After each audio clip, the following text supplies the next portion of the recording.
What is going on, everybody? What's going on? Hope everybody's doing well today. We will get this show started. Hopefully, we'll have some more people come in. We'll just wait a few moments and see if we're going to be joined by any more people.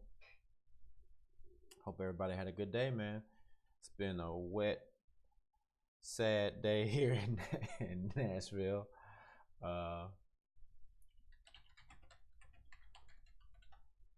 But hopefully we'll have a good night. Everything can get started here soon. We'll wait to see how many people we'll have joining us. Really quickly, also I want to talk about the schedule for upcoming shows, as I have a lot of shows coming up this week and next week. I'm not going to be able to do shows on Wednesdays for a while because I'm choreographing on Wednesdays, so I'll be jumping around for 4 or 5 hours on Wednesdays, and after I get done with that, I'm not going to feel like talking. So I'm not going to do a live stream on Wednesdays. This Thursday, I'm going to be doing a live stream. We're going to have Free Monique back on the show.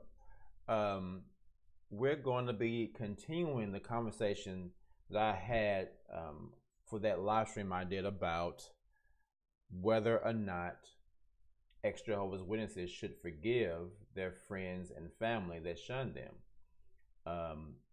Monique and I are going to continue that conversation. We're going to have the show be a call-in show. So you guys, I remember I told you I wouldn't mind you guys calling in and talking about that. So that's going to be a call-in show. So we'll have it where you guys can call in and share your experiences, whether you are forgiving people or not, how you're dealing with it. I think that'll be a cool thing for us to talk about. Then Friday, we're going to do another show. I think that one will be Free Monique and I as well. We're going to talk about Black people in the organization and Christianity in general. As we all know, that there were some really racist things said about Black people in the organization and in Christianity in general. There have been a lot of things about that were said about Black people that were not some of the best things that you could say to somebody, especially if you didn't want to be considered racist. So we're going to have that conversation. Now, I was supposed to do the show Monday.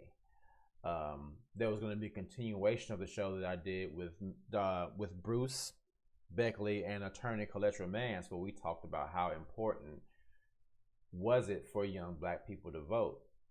Now that show, unfortunately, we couldn't do it because Bruce, one of the people on the panel, got a little sick, so he wasn't feeling up to doing the show. So we're going to reschedule that one. Hopefully we can do that show on Monday of next week. Then we're also going to have next Thursday, Free Monique, Tina Marie J, and I are going to do a show about whether or not women are treated as second-class citizens in the organization and in Christianity in general. That should be a very interesting show, a very interesting topic. I'm sure everybody's going to have a lot of things to say about that. Now today, and I don't expect this show to be a very long one because I don't feel like I need too much time to say what I need to say. So it should be a fairly short show. But today I want to talk about, should the watchtower pay reparations to ex-Jehovah's Witnesses?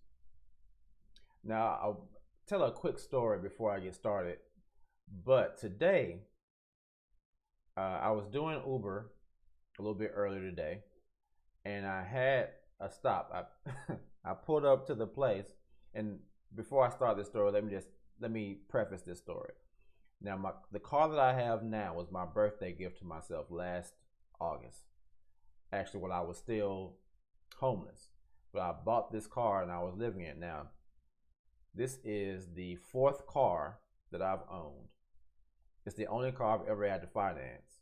Every other car I've ever owned was old and raggedy. Okay. My last car was a 1995 Integra. The car before that was a 2004 Taurus, and the one before that was a 1987 Acura Legend. Okay, and I wish I still had that Legend. Actually, it was a 2-door Acura Legend, 6-speed, dope car. I could have fixed it. I usually fix my cars myself, but I just got tired of working on it, and now that I know what's wrong with it, I wish I would have kept it. Anyway, so this car is a much nicer car. Okay, it's a metallic blue 2014 Passat, and my interior is a really rare interior for that car. It's a 2-tone cream and black leather interior, all leather interior. And I am extremely OCD about my car. I don't let people eat in my car, and if you're gonna drink in my car, I'm like, does it have a top that you can screw back on? Like, I am OCD about my car because it's the first time I've ever had a nice car. So I get to this stop, and the lady comes out of this office building with this little bitty dog. Dog was about this big, little bitty dog. And I'm like, is this a service animal? And she was like, yeah. And I'm looking at her like, what kind of service animal? This dog is too little to do anything. What type of service animal? So we kind of went back and forth for a second. She was like, well, if I need to get another Uber, that's fine. It's no problem. And I was like, no, because legally, if it's a service animal, I can't turn you away. So I got in. She got in the car, and I was still kind of side-eyeing her a little bit. I'm like, she's over here lying. She's lying. She's trying to get over. She just wanted to bring her dog along. So we started talking, and I said, so what type of, support does this dog offer you? Because it was so little, the dog was literally this big. She says, it's an ESA. And I said, what is an ESA? I have no idea what that is. She said, it's an emotional support animal. And I was like, what? What are you talking about? She's like, you've never heard of that? And I said, no, I've never heard. I don't even know what that is. So she starts talking about how she was having anxiety and mental issues. And the counselor that she was talking to had the idea to ask her when she was having the most mental issues and when she was having the least mental issues. And she said, well, I have the least issues when I'm at home with my dog. So she said she had to go and get linked up to this machinery to figure out when her heart rate was increasing, when it was decreasing, and it showed that everything was much more relaxed when she had her dog with her. And so her dog is a legal support animal. It's an emotional support animal, which is why she was able to take it to work with her. So as we continue the conversation, because at first I was a little upset. I'm not gonna lie, I was like, I know she's lying, but she wasn't. So at that point, I got really curious and I started asking her more and more questions. So it turns out that her father is a Jehovah's Witness also, because I told her about my YouTube channel and what I talk about. She said, yeah, my father's a Jehovah's Witness too, and they have some real issues. So she started talking about mental health and mental illness and mental health in younger people, and how, this dog, her dog, is helping her with her mental health and all these other issues regarding mental health. And I said, that is amazing, because just on my show last night, I was talking about mental health and Jehovah's Witnesses and other people. So to make a long story short, I said, hey, I need you, because she was saying some amazing things. And I said, okay, I'm gonna need you to stop saying all these amazing things, because I wonder if you would be willing to come on my show and talk about it. And she said, yeah. So I'm gonna try to schedule a show with her next week so we can talk about mental health, alternatives to helping with mental health, and the things that she's going through that cause her to actually need to go to the doctor and find out more about her mental health and talk to a counselor. Again, this is the third conversation I've had in 3 days that someone is talking about the importance of having a counselor.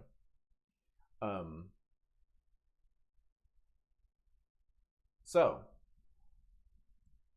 I know that was a long story, but that's how it connected to the channel. She is her father's Jehovah's Witness. She has some issues with him and other issues that led to her mental issues. So yeah, we'll talk about different ways of dealing with mental illness.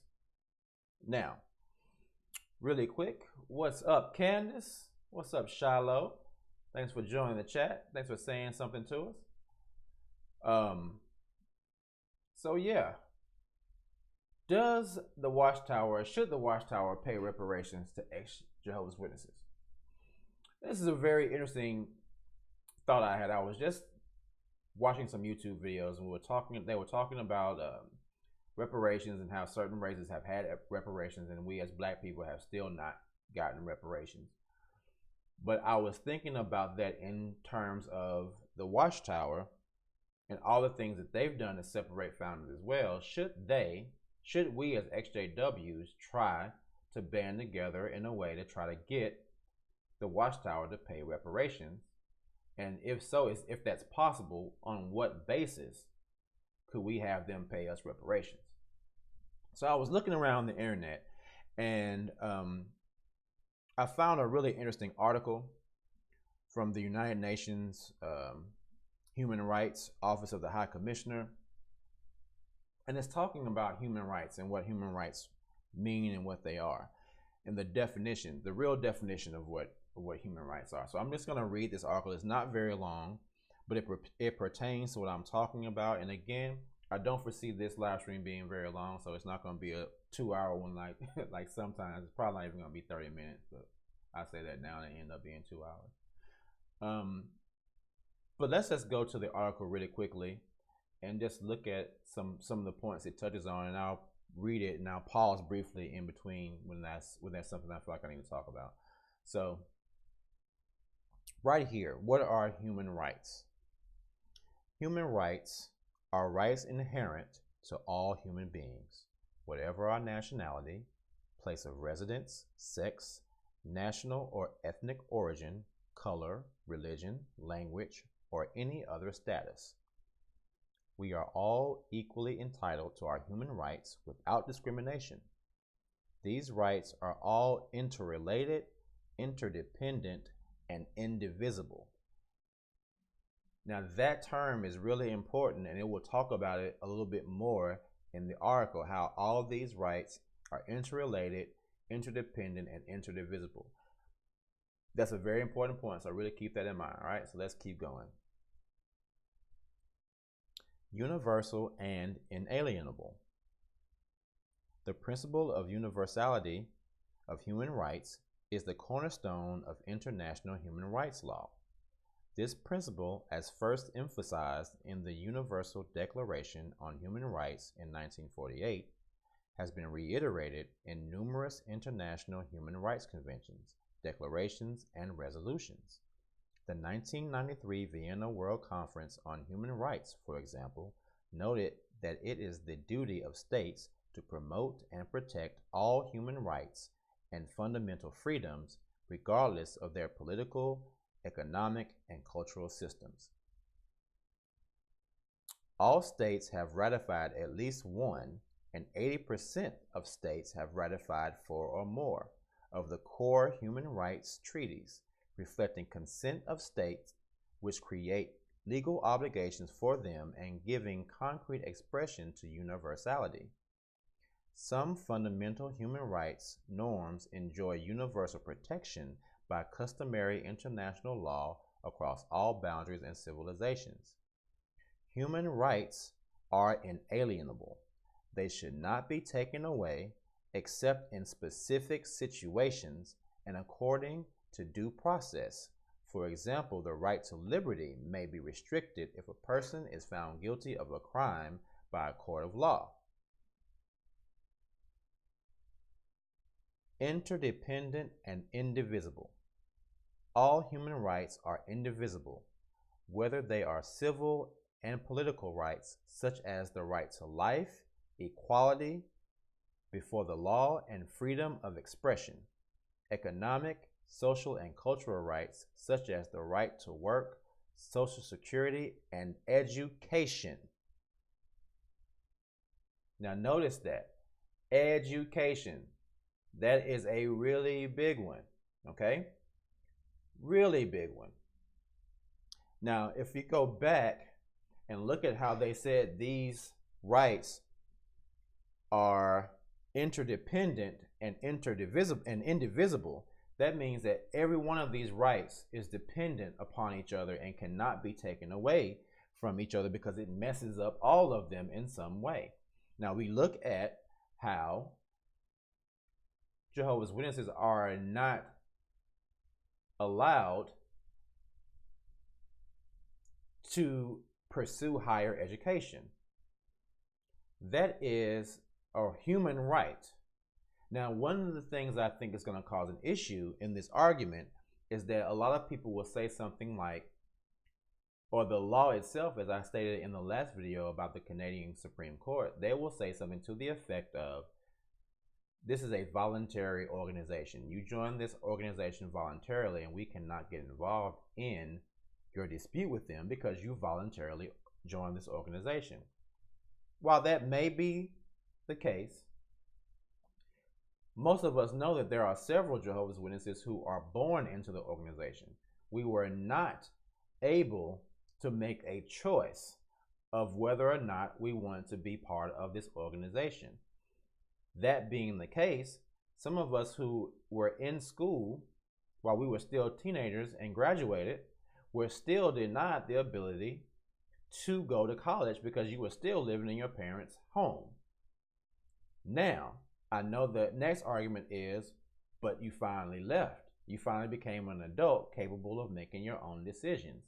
True, but at the same time, you have to remember that this is an organization that holds over you the ability to take away from you access to your family. So, is that a part of a right that is a part of the list of human rights? Well, maybe we'll need to continue on in this article and see if that's something that's listed. But the point being at this point is education is supposed to be a human right that it should not be taken away from anyone. And the fact that this organization is able to impede someone's ability to be able to pursue higher education, in my opinion, should be a violation of everyone's human rights. The only thing that makes it, I guess, weird is the fact that if this person is still a child, do they still have the same human rights as an adult? Are we able at that point to say, because you're a child, your parents have the right to take away your human rights because they've been quote unquote brainwashed, well, not quote unquote, but kind of brainwashed or indoctrinated would be a nicer way to say it, I guess, by an organization that causes them to trickle down their beliefs onto you to tell you that you now no longer have the right to higher education. And if you choose to do so, then you may lose access to your family. It's a very tough, windy road. And I think it's a conversation that needs to be had because otherwise we're not going to be able to come to some real conclusion as to which way the law or the reparations that we may want to try to go after and obtain, how that's going to go. So let's continue on this article and see what else it says, all right? So,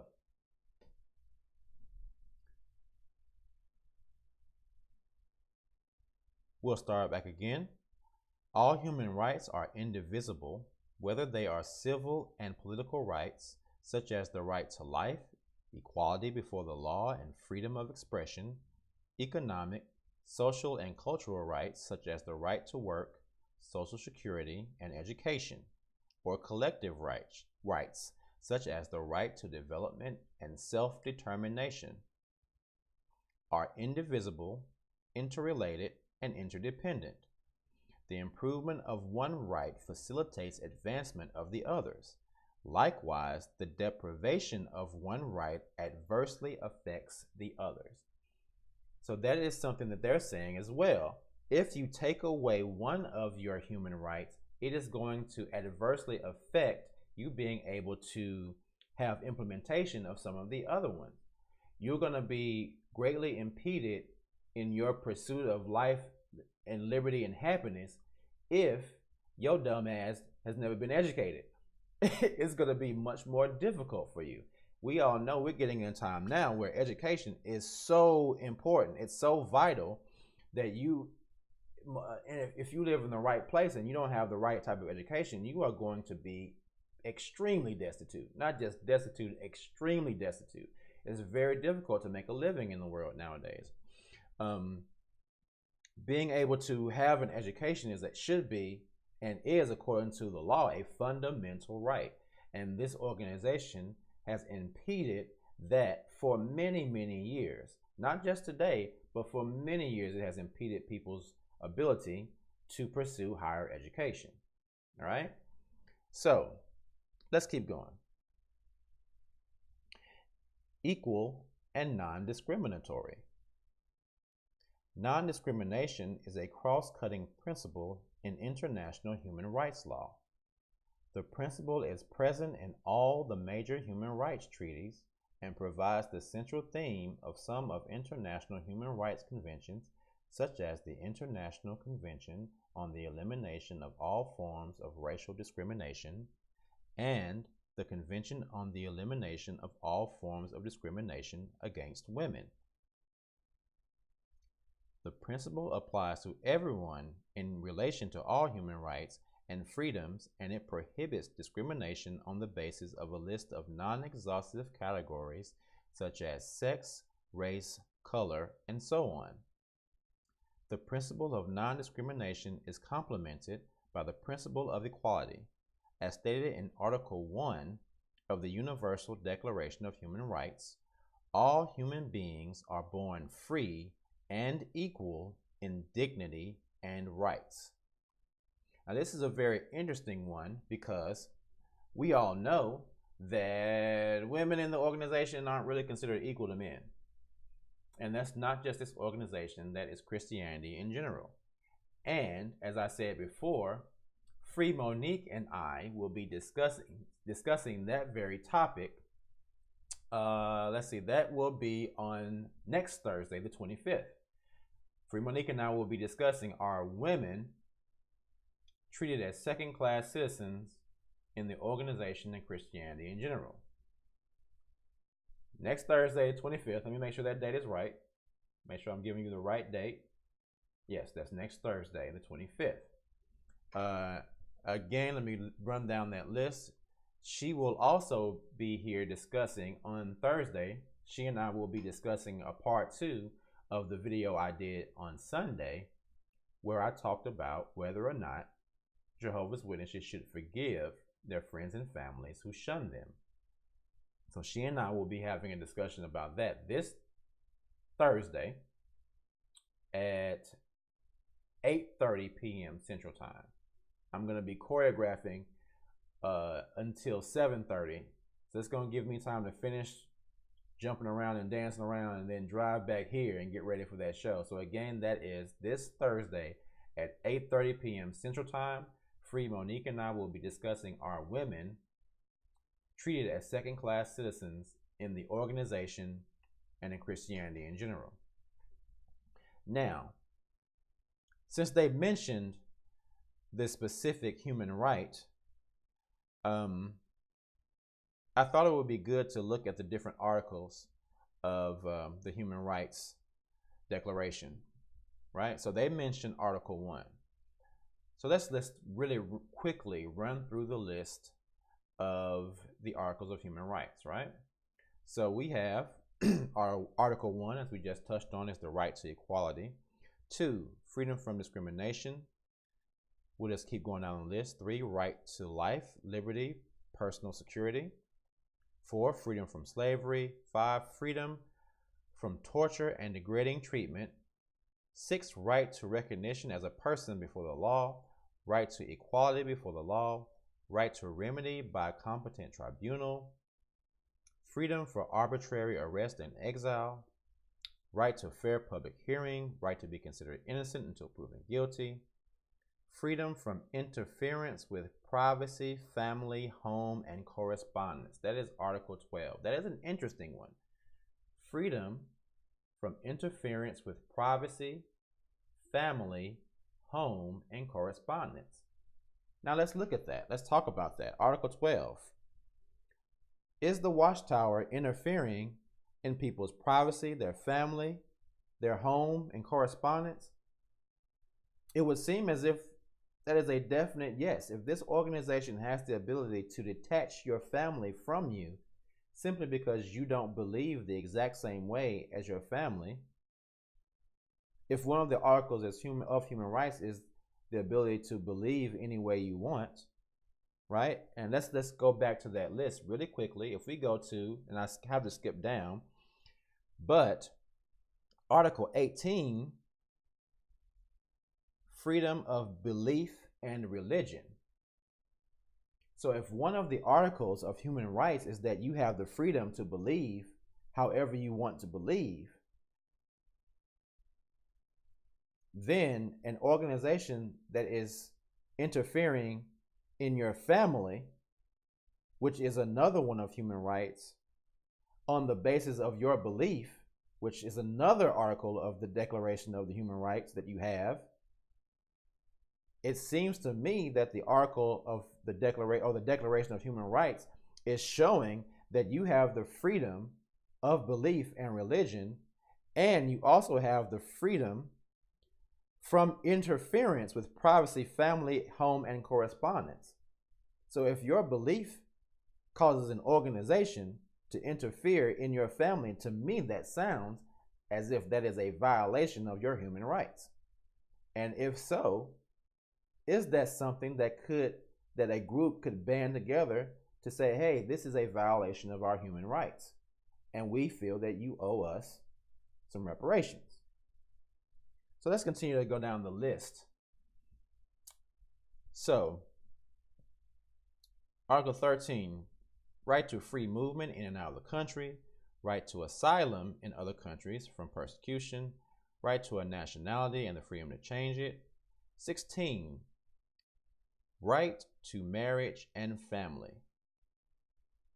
Now, while that one does touch on your ability to marry who you want and have a family, it's also talking about not having someone decide your marriage for you, because we know back in time, most marriages were arranged. A lot of marriages were arranged. So this declaration is talking about basically the abolition of arranged marriages, that people have the right to decide who they want to marry.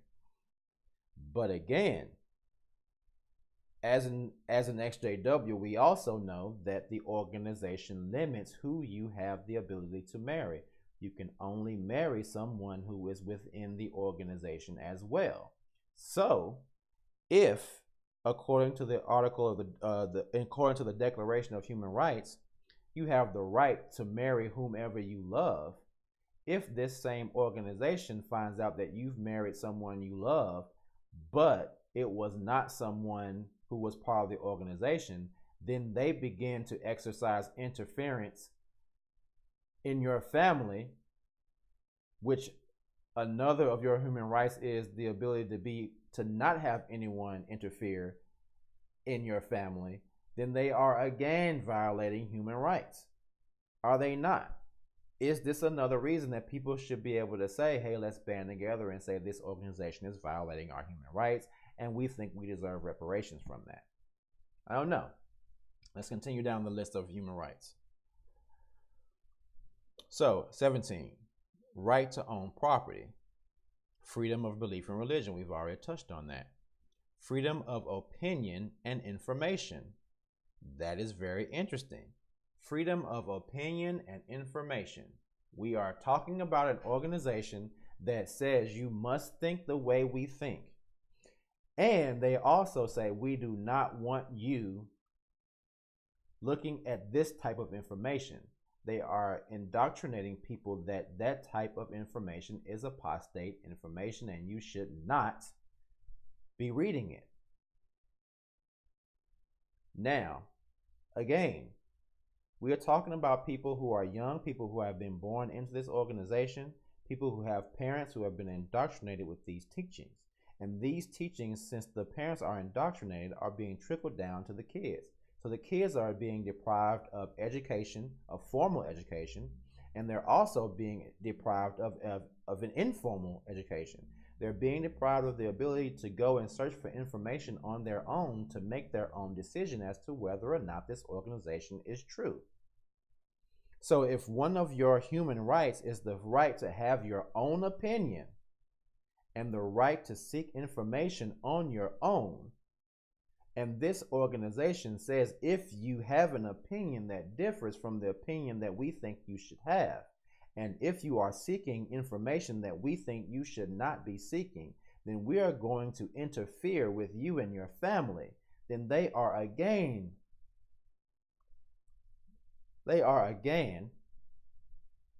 violating human rights, are they not? Let's continue down the list. 20.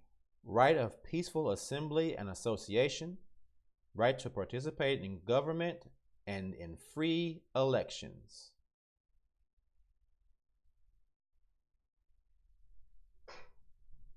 As a Jehovah's Witness, as I just had a video about a few days ago, you are not allowed to participate in government and in free elections. If one of your human rights is the right to participate in government and in free elections, and this organization denies you the ability to do so because you are a child, and that organization has indoctrinated your parents into disallowing you from being able to participate in any type of learning about government and elections, which is also, as you become an adult, make you ignorant to the way government and free elections work, then you have directly deprived someone from the ability to be able to even participate in elections, right? As I stated in the video I made, I didn't know anything about government elections. And to this day, my knowledge is very little, because even small things like being able to run for office in school, the way you learn about how government works, being a president of a school program or your class in school, little elections like that are things that are used to teach you in your younger years how government works. But you are deprived from that. I still, to this day, don't know as much about the way government works as I should, and that is directly because of the organization. So are they violating human rights? It's a touchy subject. Let's keep going. Right to Social Security. Right to desirable work and to join trade unions. Right to rest and leisure. Right to adequate living standard. Right to education. We just talked about that. Right to participate in the cultural life of community. Right to a social order that articulates this document. Community duties essential to free and full development.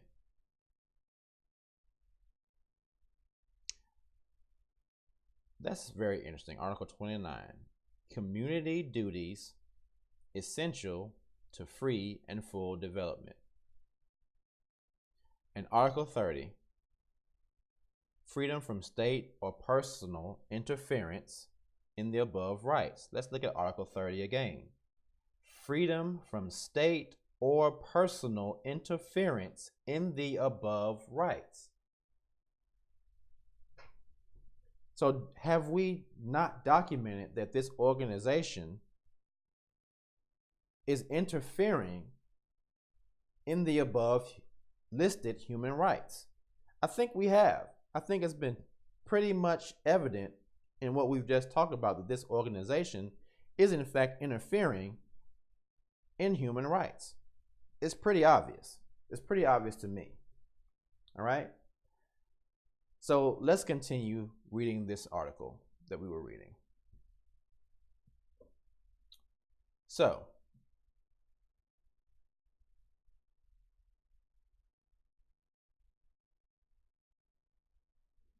both rights and obligations.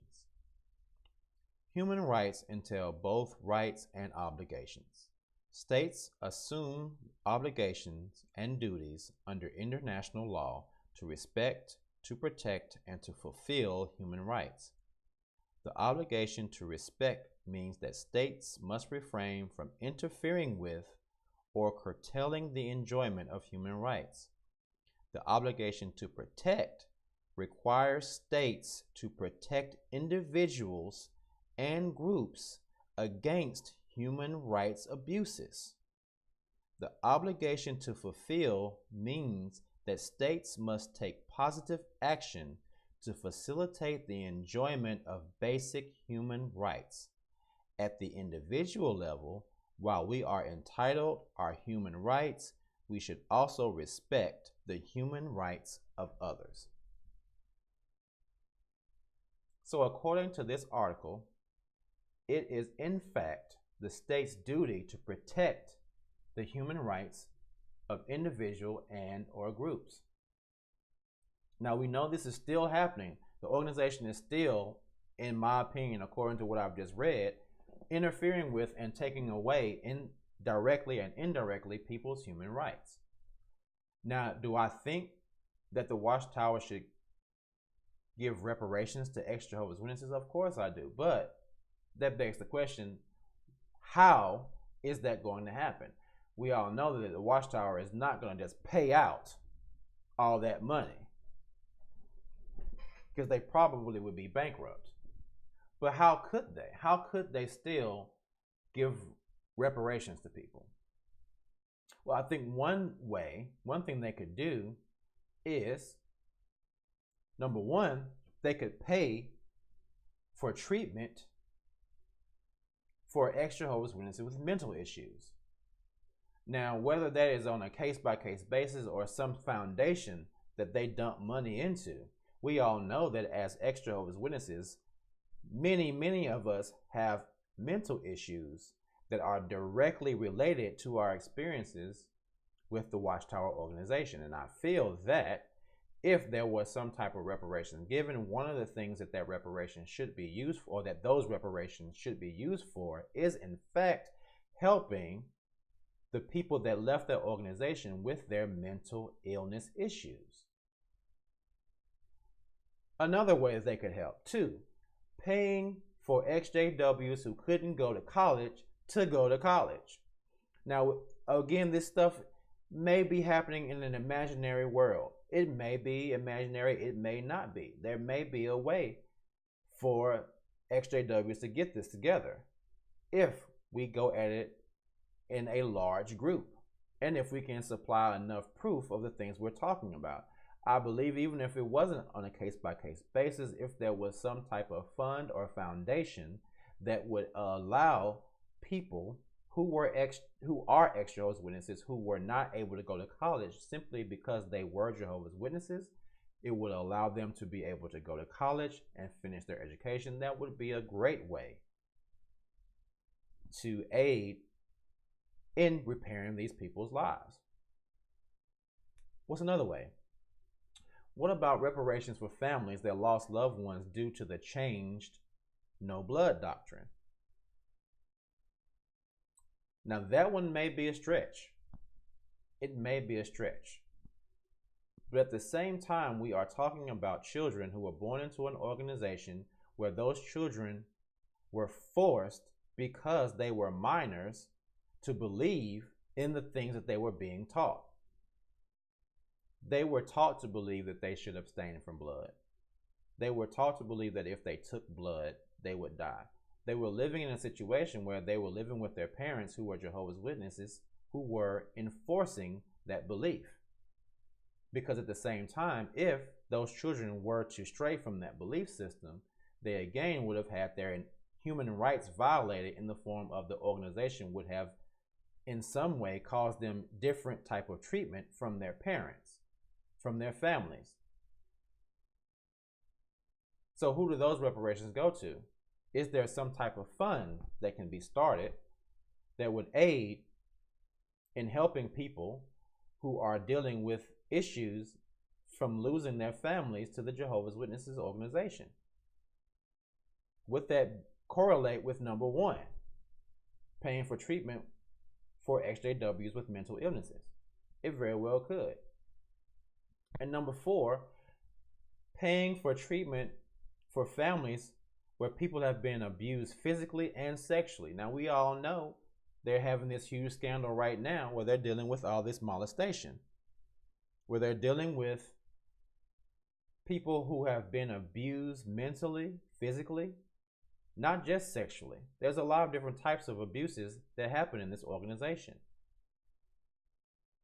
And we can prove that there are so many people I know personally who have been victims of physical, verbal, mental, and sexual abuse in this organization. They should all receive reparation for that. But how do we even go about proving that we were Jehovah's Witnesses, especially people who were not born into it, may have left? Hey, do they still keep publishers' record cards? If we start doing this, are they going to destroy them? Can we form a group quickly enough that we can demand publishers' record cards? But hey, what's going to force them to do it? They're not even releasing the list of elders who have molested people. This all may be fantasy. This may not be something that's very realistic. But at the same time, it very well may be something that's realistic if we can get together and organize quickly enough. So that's my spiel on whether or not we should receive reparations from the organization. Real quick, let's look at the chat. Let's see who's here. Let's see what's been going on.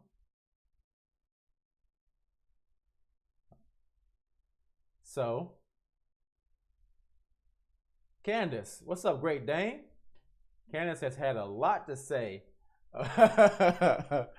about this. So, goodness gracious, Candace, we might need to have you. We might need to have you call in on this one.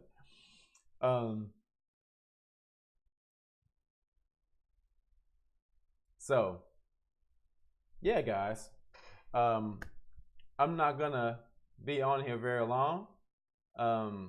Rare animal class action lawsuit.